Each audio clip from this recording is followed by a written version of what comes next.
عباس بپی صاحب، یہ جو راستہ آج اختیار کیا پاکستان تحریک انصاف کے کارکنوں نے کہ احتجاج تو چلیں آئینی اور قانونی حق ہے، لیکن گیٹ توڑ کے دیوار پھلانگ کے اندر داخل ہو جانا یہ تو جسٹیفائی نہیں کرتا کہ پھر صحیح سندھ پولیس لگائی گئی تھی وہاں پر، اور وہ جو انصار الاسلام جمعیت علماء اسلام لے کر آئی تھی اپنے لوگوں کی حفاظت کے لیے، وہ اسی خطرے کے پیش نظر لے کر آئی تھی، یہ بات صحیح ثابت نہیں ہوگی آج؟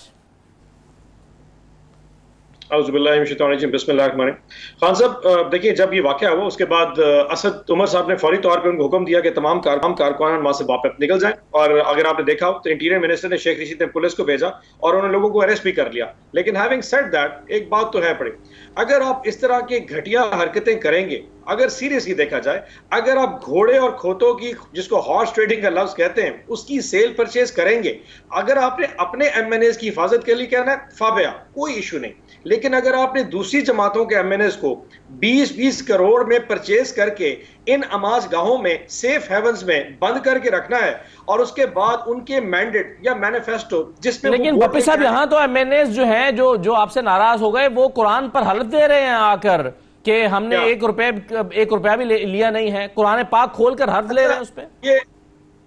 آپ کے پاس ثبوت ہے تو دکھا دیجیے۔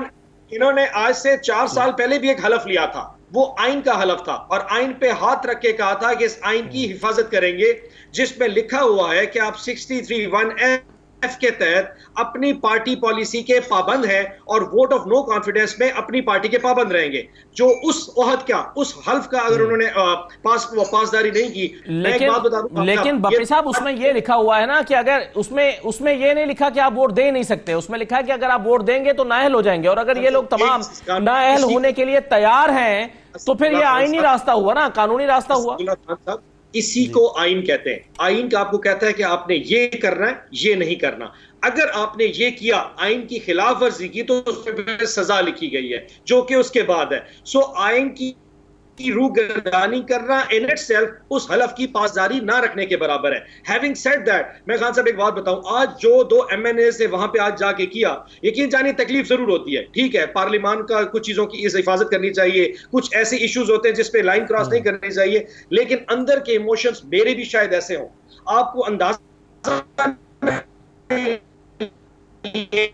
ان لوگوں کے ساتھ یہ اپنے شہروں میں جائیں گے، جس طریقے سے ان کے ساتھ استقبال کیا جائے گا، ان کے ساتھ سلوک رکھا جائے گا، ان کے اپنے بچوں نے ان کو کویشچن کرنا ہے، ان کے اپنے گھروں میں، ان کی والدین نے ان کے بچوں سے کویشچن کرنا ہے کہ تم عمران خان کے نام پہ ووٹ لے کے آئے تھے، آج 20 کروڑ میں کیسے بیچ سکتے ہو؟ اور ایک اور چیز بتا دوں خان صاحب، صحیح ہے باسی صاحب، لیکن ایک تو یہ جو دیکھیں، یہ ابھی تک تو یہ مفروضہ لگتا ہے کہ 20-20 کروڑ روپے دیے گئے ہیں، دوسری بات یہ ہے کہ آپ یہ کہہ رہے ہیں کہ جو کچھ ہوا یہ ناخوشگوار ہے، یہ نہیں ہونا چاہیے تھا، حملہ نہیں ہونا چاہیے تھا، لیکن ایسا لگتا ہے کہ اکسایا گیا ہے۔ مثال کے طور پر شیخ رشید صاحب کو میں سنوانا چاہتا ہوں، شیخ رشید کہ اگر آپ ایسا نہ ہو کہ لوگ دھوکہ دینے والوں کا منہ کالا کریں، ذرا سنیے شیخ رشید صاحب نے کیا کہا آج۔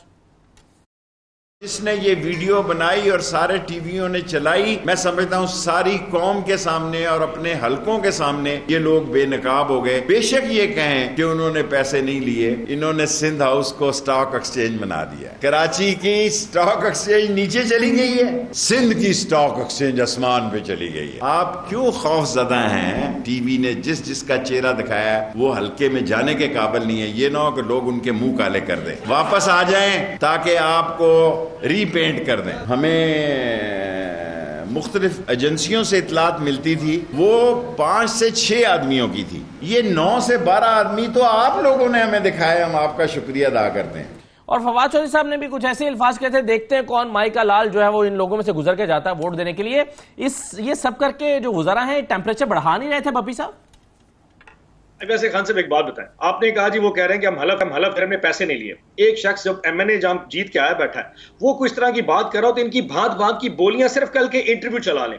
ایک ایم این اے کہہ رہا تھا میری وزیر اعظم سے ملاقات نہیں، دوسرا کہہ رہا تھا کہ مجھے جناب میرے حلقے میں ترقیاتی کام نہیں ہو رہے، تیسرا کہہ رہا تھا میری مرضی کا SHO نہیں لگایا۔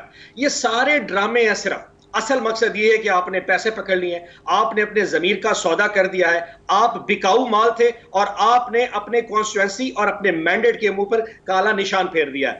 اگر ایک خاتون ریزرو سیٹ پہ آ جاتی ہے، اس کا کون سا حلقہ ہے؟ اس کا غصہ کس چیز کا ہے؟ ایک مائنورٹی پہ جو شخص آیا بیٹھا ہے مائنورٹی کی ریزرو سیٹ کے اوپر, وہ کس چیز کا غصہ ہے؟ وہ بھی حلف اٹھائے گا کہ میں نے پیسے لیے. یہ سب پیسے پکڑ چکے ہیں, یہ سب پیسے کے پیر ہے. اور میں چیز بار بار خان صاحب کہہ رہا ہوں, ان کے اپنے 10 سال کے چھوٹے بچے سے لے کے ان کے بڑے بڑے بچوں تک ان کے گھروں میں لوگوں نے ان کے ضمیر کے اوپر ایسے نشان لگانے, یہ لوگ منہ دکھانے کے قابل رہیں گے. میں اب بھی کہتا ہوں ابھی بھی وقت ہے, لیکن یہ بعد میں ہوگا نا سر, پہلے تو حکومت جائے گی, یہ تو ضمیر کی آواز کے نیچے دب نہ جائے. جی چلیں صحیح ہے. علی پرویز ملک صاحب, سر یہ کیوں خریدا کیوں ہے؟ مطلب آپ ضمیر جنگا دیتے چلیں, وہ کبھی کبھی جاگتے ہیں لوگوں کے, یا آپ نے 20-20 18-18 کروڑ روپے میں خریدا ہے, حکومت الزام لگاتی ہے؟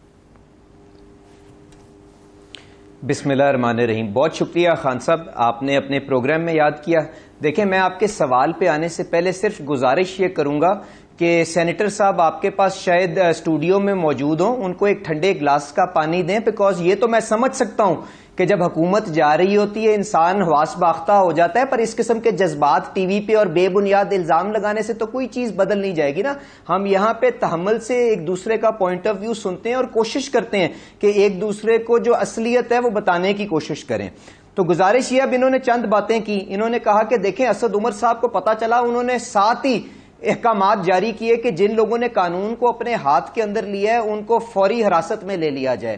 تو گزارش یہ ہے کہ آپ جانتے ہیں خان صاحب کہ یہ سندھ ہاؤس کہاں پہ لوکیٹڈ ہے؟ ریڈ زون کے دل کے اندر, جہاں پہ سامنے chief justice of supreme court کی رہائش گاہ ہے, اس کے سامنے سندھ ہاؤس لوکیٹڈ ہے. وہاں پہ اس قسم کی یلغار ہوتی ہے, کسی ٹکٹ کے اوپر کسی جگہ پہ ان سے کوئی پوچھ گچھ نہیں ہوتی. اس کا کیا خیال ہے کہ اس کے اوپر کوئی پوچھا نہیں جائے گا جب یہ معاملات سیٹل ہو جائیں گے؟ اور یہ کس کے کہنے کے اوپر انہوں نے اس قسم کی حرکت کی ہے, یہ ان کو اس کا یقیناً جواب دینا پڑے گا. اب جس چیز کو یہ ٹی وی کے اوپر آ کے چیخ رہے ہیں, چنگاڑ رہے ہیں یہاں پہ, مجھے سب سے پہلے تو یہ بتائیے گا, کیا یہاں پہ آئین کے اندر نو کانفیڈنس کی کیا گنجائش موجود ہے کہ نہیں موجود ہے؟ اپوزیشن نے کیا کوئی غیر قانونی کام کیا ہے کہ نہیں کیا؟ اور اگر یہ آئین کے اندر, قانون کے اندر, ضابطے کے اندر یہ گنجائش موجود ہے تو یہ ایوان کے اندر آ کے مقابلہ کریں. یہ 10 لاکھ لوگوں کا سمندر, کیونکہ مجھے نہیں پتا اب یہ حکومت کے اندر رہتے ہوئے یہ سرکاری جلسوں کے اندر کیا 10 لاکھ اکٹھے کر سکتے ہیں؟ اگر یہ پنجاب کی ساری پولیس لیں, سارے استاد اٹھا کے لیں, سب کو ڈرا دھمکا کے وہاں پہ اکٹھا کر بھی لیں, تو مجھے نہیں پتا 10 لاکھ وہاں پہ لا سکتے کہ نہیں لا سکتے. پر ان کو کیا آپ یہ کہہ رہے ہیں علی پرویز ملک صاحب کہ کیا اگر نو کانفیڈنس موشن جو ہے یہ ایک آئینی اور قانونی چیز ہے علی پرویز ملک صاحب, تو آپ کہہ رہے ہیں کہ لوگوں کو جو حکومت کا حصہ ہیں ان کو جھنجھوڑ کے, ان کا ضمیر جگا کے, ان کو ان کی پارٹی کے خلاف ووٹ دلوانا بھی آئینی چیز ہے؟ دیکھیں, گزارش یہ, اگر کسی کو کوئی مالی طور پہ لالچ دے کے کسی کی وابستگی, کسی کا ایمان خریدا گیا ہے, تو میں اس کی ٹی وی کے اوپر بیٹھ کے پرزور مذمت کرتا ہوں. اور اس کے ساتھ ساتھ رانا ثناء اللہ خان صاحب جو ہمارے پارٹی کے, آپ جانتے ہیں پنجاب کے صدر ہیں, اگر آپ نے چند گھنٹے پہلے جو ان کی پریس کانفرنس آئی تھی, اگر اس کے اوپر بھی سناؤ, انہوں نے بھی اس چیز کی بھرپور مذمت کی ہے.